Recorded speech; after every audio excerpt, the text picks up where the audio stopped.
Bismillahirrahmanirrahim. Assalamualaikum warahmatullahi wabarakatuh. Bismillah wassalatu wassalamu ala rasulillah wa ala alihi wa sahbatihi wa mawalah. Amma ba'du. Yang saya hormati Pak Faisal Basri dan Pak Syawini, terus juga dari Pak Dubes ini, wakilnya Pak Hulali, Pak soal apa Pak Samul Hadi Pak ya? Sebelah alam ya. Mohon maaf karena jarang ke KBRI. Wong masih sih tapi nggak pernah ke KBRI. Yang ada di Marima Pak Presidennya, Pak PMI. Terus juga Pak Ketua PPI Dunia, Mas Stephen. Pidatonya mengalahkan presiden kita ini. Tapi karena saya orang masih sih tetap masih bagusan presiden saya pidatonya. Masih kalah semangat. Karena presiden saya masih muda, belum kawin, masih pun sudah kawin. Tinggal tunggu waktu aja Pak Presiden mau nikah.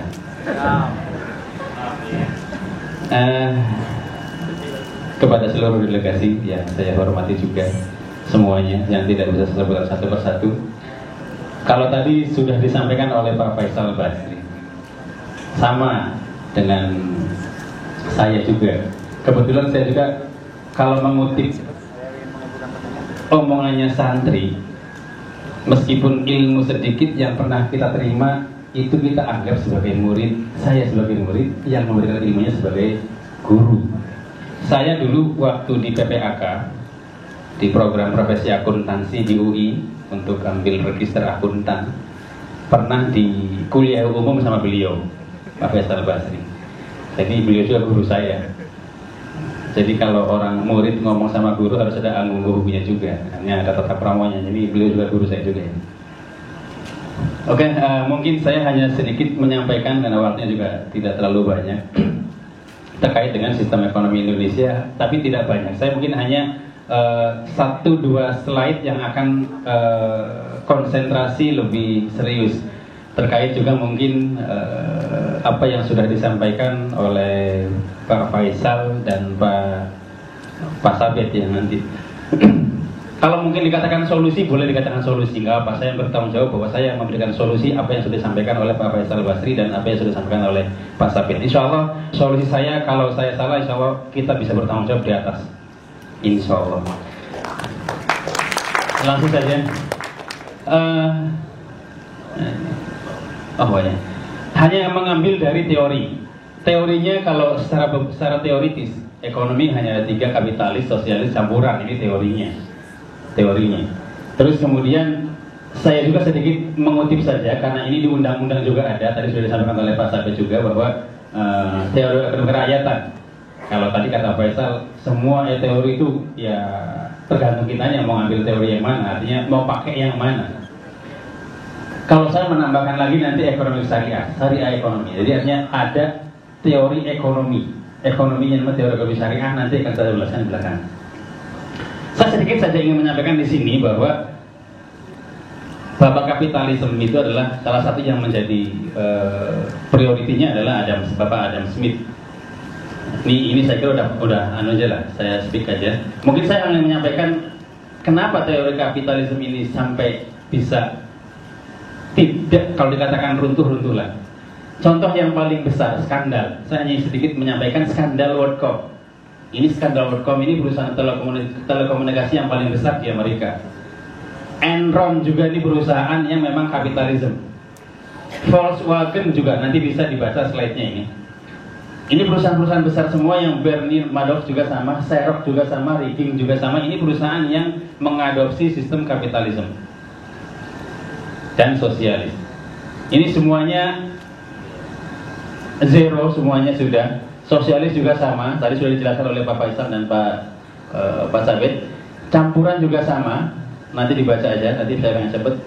Ekonomi kerakyatan ini karena amanah undang-undang. Saya kira juga tadi sudah disampaikan oleh Pak Sabet. Amanah undang-undang itu adalah sesuai dengan termaktub dalam undang-undang dasar kita, bahwa kita dasarnya adalah Pancasila. Nanti sila-silanya dibaca saja. Ini sudah punya makna karena sudah dibahas sebelumnya.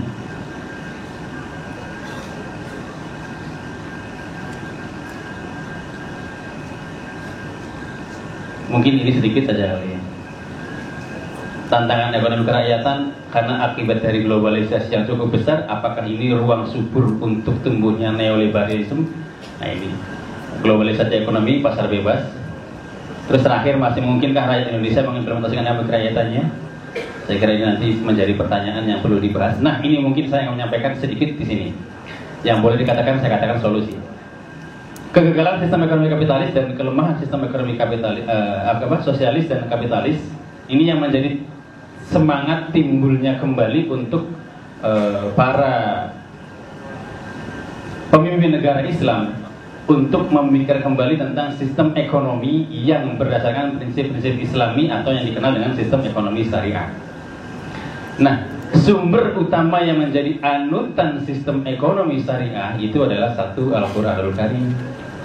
Saya kira ini yang untuk yang beragama Islam ini saya kira sudah mafhum. Ini sumber utamanya. Al-Qur'an itulah sumber utama dari, kalau saya katakan, boleh saya katakan ini SOP lah. Kalau saya ingin mengatakan saya pribadi, SOP-nya orang Islam itu adalah ini. Kalau SOP-nya akuntan itu kan ada yang namanya standar akuntansi Indonesia, ada lagi yang namanya standar profesional publik, itu kan SOP-nya masing-masing punya SOP. Kalau umat Islam SOP-nya, kalau saya boleh mengatakan Al-Qur'an itulah SOP. Karena semua itu ada di Al-Qur'an. Mau bicara apa? Mau bicara tauhid, di Al-Qur'an ada. Mau bicara tentang ekonomi, kecil ekonomi itu di Al-Qur'an.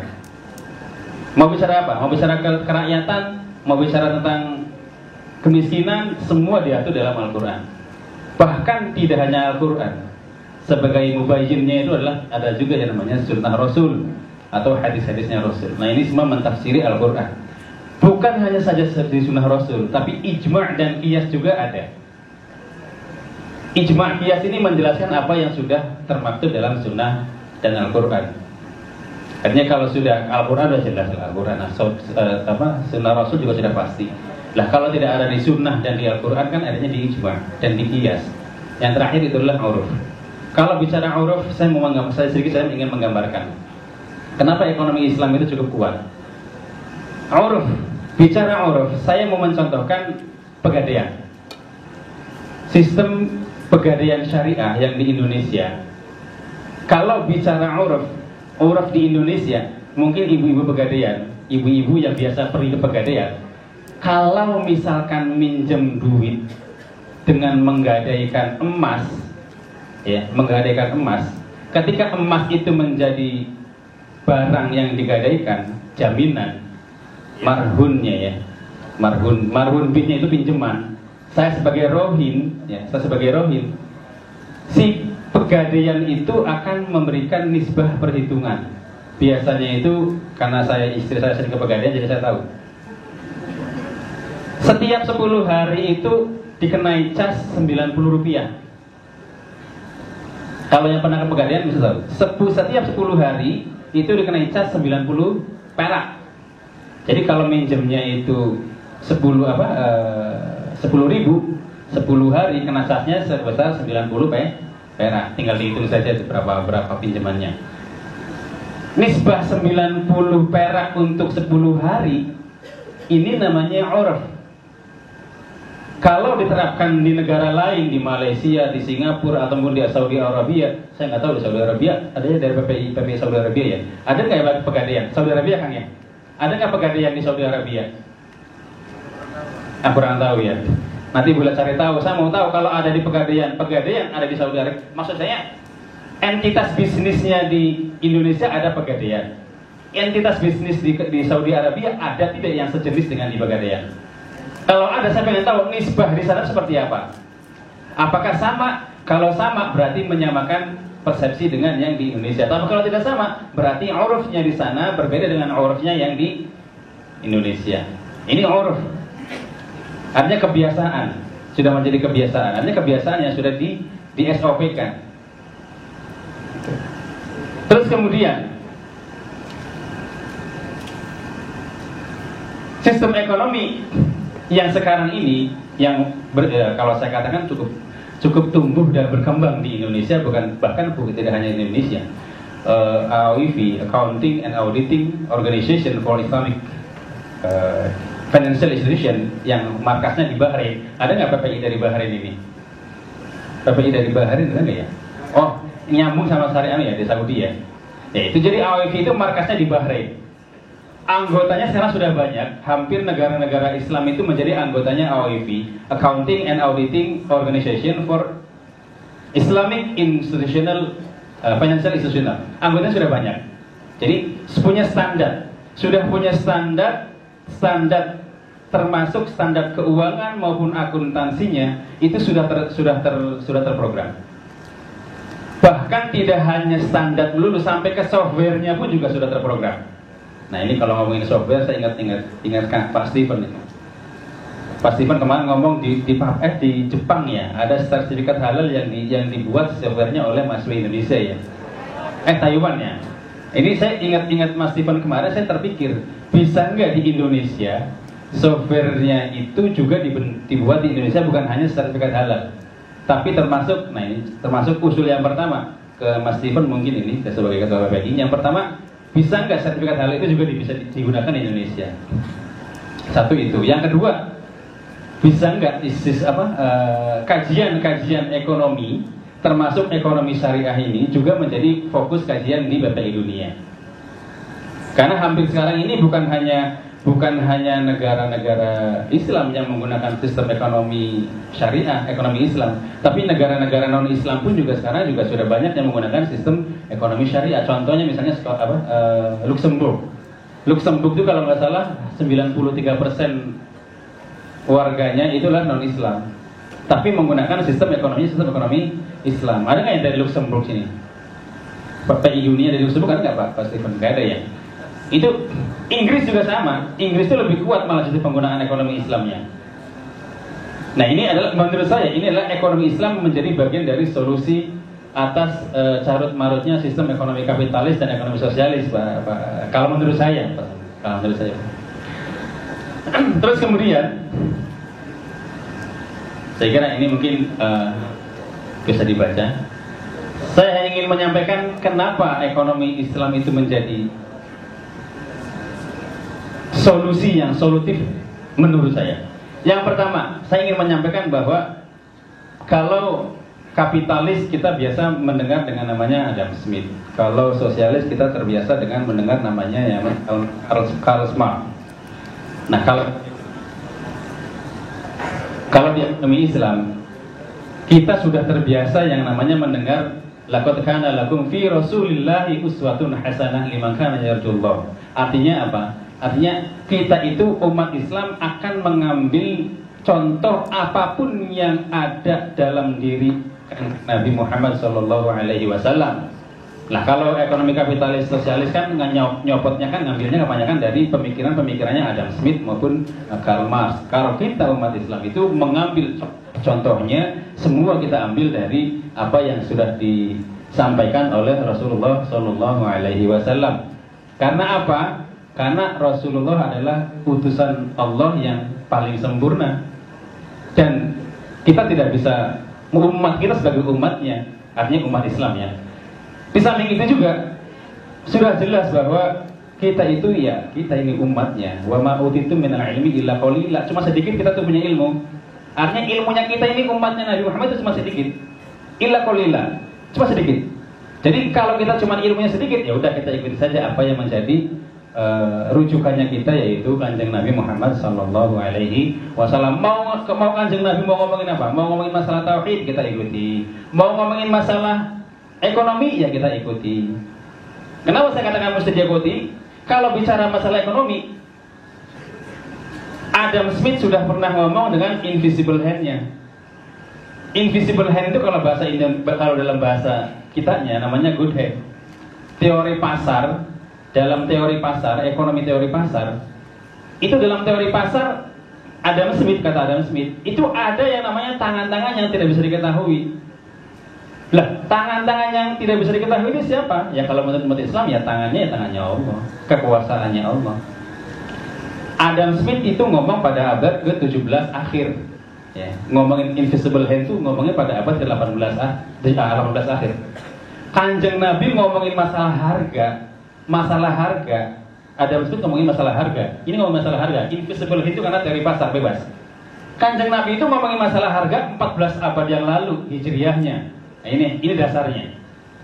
Artinya apa? Ekonomi Islam itu sudah ada sejak zamannya Nabi. Jadi ekonomi itu sebenarnya sudah dibahas. Contohnya ini, saya ngomong langsung mata terjemahnya aja. Harga melambung pada zaman Rasulullah Shallallahu Alaihi Wasallam. Terus kemudian orang-orang ketika itu mengajukan usulan kepada Rasulullah dengan berkata, ya Rasulullah, hendaklah engkau menentukan harga. Jadi para sahabat itu minta, ya Rasulullah, hendaklah engkau menentukan harga. Rasulullah berkata, sesungguhnya Allah lah yang menentukan harga ini.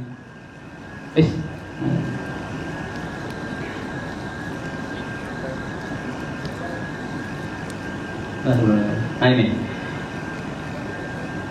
Allah lah yang menentukan harga. Ini adalah jadi kalau dikatakan Allah lah yang menentukan harga, ini invisible hand-nya Adam Smith.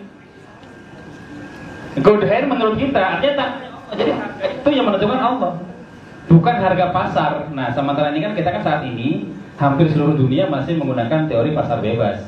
Jadi harga itu ditentukan oleh market. Nah, di sana ya tangan-tangan harga itu ya banyak yang bermain. Saya nggak tahu, banyak mafia juga saya nggak tahu. Tapi menurut Islam yang menentukan harga itulah sebetulnya adalah Allah. Artinya apa? Yang menahan dan melapangkan, memberikan rezeki yang berzeki sangat aku harapkan bahwa kelak, kata Nabi, aku menemui Allah dalam keadaan tidak seorang pun dari kamu menuntutku. Jadi Kanjeng Nabi nggak mau dituntut nanti masalah harga di akhirat. Kata Kanjeng Nabinya, ya kata Kanjeng Nabi harganya sekian, padahal salah. Kadang-kadang Kanjeng Nabi kan bukan ahli ekonomi, tapi melebihi dari kemampuannya para ekonom. Jadi keadaan tidak seorang pun dari kamu menuntutku tentang kezaliman dan ke dalam darah maupun dalam harta. Artinya apa di sini? Invisible hand yang pada abad 18 akhir oleh Adam Smith disitir, sebetulnya pada abad 14 abad yang lalu itu sudah disampaikan oleh Rasulullah Shallallahu Alaihi Wasallam. Artinya apa? Teori ekonomi secara Islami sudah ada, gitu loh. Nah ini yang menjadi landasan saya bahwa ekonomi Islam merupakan ekonomi yang menjadi solusi yang solutif insya Allah di zaman yang akan datang insya Allah. Nanti kita bisa diskusi dari mana sisinya. Saya ingin menyampaikan perkembangan saja. Kenapa saya katakan itu menjadi solusi? Karena ini juga peran ahli ekonomi di Indonesia sangat dibutuhkan. Ya, perannya sangat dibutuhkan. Jadi saya nggak lagi bicara ekonomi kapitalis, ekonomi sosialis maupun campuran. Jadi saya nanti sudah bicaranya bicara ekonomi syariah. Nah, perbankan syariah, asuransi syariah, pembiayaan, pasar modal, pegadaian, penjamin, bank bisnis, ini. Terus kemudian bursa komoditi, modal ventura, DPLK, bisa dibaca nanti lah. Konsultan keuangan syariah. Nah ini sekarang kalau nggak salah OJK itu sedang membuat rumusan setiap yang menjadi konsultan syariah harus bersertifikat. Jadi setiap misalnya nanti teman-teman yang mau jadi konsultan syariah itu harus mendapatkan sertifikasi dulu dari lembaga yang sudah mendapatkan registrasi dari OJK, Otoritas Jasa Keuangan. Terus juga pemeriksa auditor. Jadi kalau misalnya mau jadi pemeriksa auditor juga nanti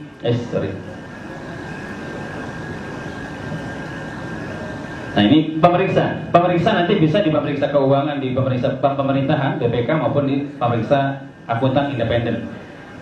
DPS, Dewan Pengawas Syariah. Nah, satu lagi saya mau sitir pernyataannya Pak Steven. Bermimpilah. Saya termasuk orang yang punya mimpi juga Pak Steven.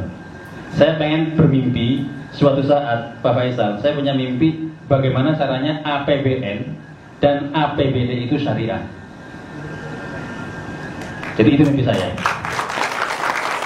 Mungkin bagian dari disertasi saya juga nanti akan kita bahas ini. APBN dan APBD kita menggunakan prinsip-prinsip syariah. Jadi kalau dalam suatu bencana ini APBN sumbernya dari macam-macam.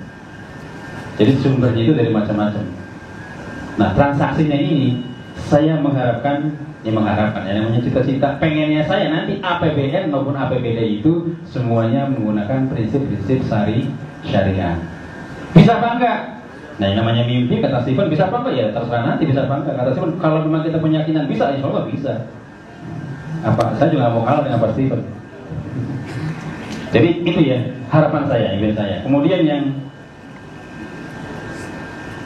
saya kira ini data saja, nanti tinggal diambil saja datanya, asuransi syariah. Nah, sedikit saya ingin sampaikan saja, Islami konvensional sama konvensional dan syariah. Transaksi konvensional ini standarnya sudah ada, ya. Setiap transaksi konvensional ada standarnya. Nanti timbul yang namanya laporan keuangannya juga laporan keuangan konvensional. Kemudian yang transaksi syariah, standarnya juga sudah ada, ya. Standar ini mengadopsi dari AOIV. Kalau di Indonesia juga sudah ada, Indonesia juga sama mengadopsinya juga dari AOIV. Namanya laporan keuangan syariah yang non-ribawi. Ya. Nanti kalau tanya laporan keuangan boleh, silakan. Mau tanya banyak-banyak, silakan. Permasalahan di lapangan karena sekarang ini syariah di kita masih dalam tahap perkembangan. Jadi transaksi konvensionalnya masih nyampur juga dengan syariah. Gak apa-apa ya, namanya orang masih baru. Artinya yang syariah itu lagi mencoba untuk terus berusaha sempurna dalam penyampaian laporan keuangan syariah. Tapi masih di lapangan yang saya temui di lapangan. Kebetulan saya juga auditor. Jadi saya meriksa di beberapa perusahaan. Partner dengan tanda akuntan. Ini saat ini, nah ini pertanyaannya saat ini. Kebetulan saat ini di lapangan itu yang transaksi syariah masih gabung dengan konvensional, yang konvensional masih gabung dengan syariah. Gak apa-apa, yang namanya lagi belajar gak masalah. Jadi laporan keuangannya konvensional apa syariah, ya itu nanti kita jawab. Nah, yang transaksi syariah juga gabung masih bercampur dengan konvensional. Padahal kita standarnya standar syariah. Kenapa? Karena standarnya kita masih belum banyak, masih sedikit. Kita belum banyak mengadop. Kenapa belum banyak mengadop? Nanti boleh ditanyakan. Apakah laporan keuangannya juga syariah? Informasi yang disampaikan sudah informasi yang syariah. Nanti bisa ditanyakan. Ini saya kira tidak terlalu penting. Nanti kalau mau nanya aja silakan. Nah ini saya terakhir ini mungkin. Terakhir. Komparatif standar. Jadi konvensional itu 17 standar yang sudah diadop oleh Indonesia, ya. Tapi syariahnya belum ada. Kalau di AOIV, ini AOIV, merujuk kepada AOIV-nya ini 7 standar. Jadi standar AOIV itu 7, kita ini belum ada. Jadi maklum saja kalau nanti yang tadi saya sampaikan, maklum saja kalau misalnya transaksinya masih belepotan gitu. Jadi masih ada yang campur-campur, ini syariah, ini konvensional, ini syariah. Karena standarnya sendiri masih 7, belum ada. Sorry, standarnya belum ada. Standar internasionalnya 7. Kalau yang konvensionalnya ada 17. Kalau konvensional lebih, kan kalau bicara konvensional kita lebih maju lah. Karena bicara yang umum. Terus yang standar IFRS-nya, ini kalau di syariah nggak ada, di AOIV juga nggak ada. Nah, yang paling penting ini SAK syariahnya. SAK syariah, kita itu baru ngadopnya 8, padahal yang sudah ada itu 26. Jadi masih sangat sedikit sekali. Artinya apa? Artinya kita itu masih butuh standar-standar yang minimal sama dengan AOIV. Nah, kalau kita baru 8, lah gimana mau bisa mengadop yang 26? Artinya gimana laporan keuangan atau informasi atau penerapan prinsip syariahnya itu bisa lebih tough kalau standarnya sendiri belum sempurna. Minimal disempurnakan dengan punya AOIV. Standarnya. Contoh IDB itu sudah mengikuti full. Artinya Islamic Development Bank itu sudah mengadop AOIV standar. Artinya standarnya sudah syariah kalau yang sejenis IDB. Oke, terus kemudian yang apa ini? Oh, saya kira sama lah ini. Saya kira ini kalau standar auditing sama. Saya kira ini nanti saja pertanyaannya. Terakhir statement saya bahwa syariah, ekonomi syariah tidak hanya melulu dari mulai transaksi. Yang namanya ekonomi syariah itu dari mulai transaksi, ya pencatatannya juga, iya pelaporannya juga, iya pengawasannya juga, sampai ke pemeriksaannya pun juga. Pemeriksaan bukan hanya di dunia, kalau syariah itu pemeriksaannya juga termasuk pemeriksaannya di pertanggungjawaban di akhirat. Itu yang menurut saya, kebetulan saya yang ngomong di sini. Silakan nanti kalau masih belum paham dan belum jelas bisa kita diskusikan pada sesi tanya jawab. Kurang lebih itu yang bisa saya sampaikan. Assalamualaikum warahmatullahi wabarakatuh.